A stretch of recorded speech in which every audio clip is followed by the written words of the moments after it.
Cuộc va lên chăm mà lên trên đủ ta Itan thai koi biat thu karun tira O sak mel don ni hello ma se ilim ta tirun Tinaya ayang itan ringe Vandum pole porag tengkaran Harkan run riang te hayan mo Ilung mo yan lung chim ten Kadon vong vong chim te a Sak mel tong tur om silang kachan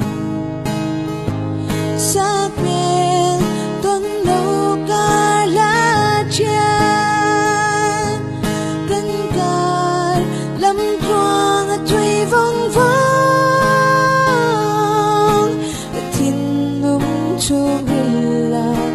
Itam ring o kachan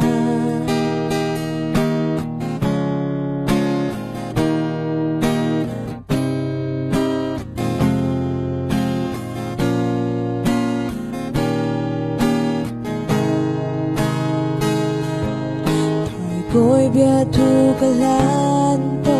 che an Ithai koi biat thu mi lan vela Isak pele an kamoin Lay rila fan nge Intikaton ni herve ang mo Sak mel ton lâu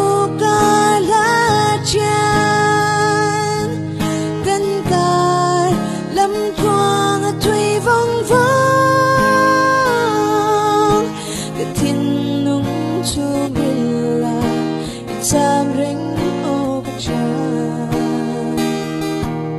Vandum pole borak tiang karang Harkan run yang te ayan mo Gaylung mol yan lung chim tin Kadon vong vong chin te a Sak mel tong tur om silong kachan Sak mel tong tur om silong kachan Sak mel tong tur om silong kachan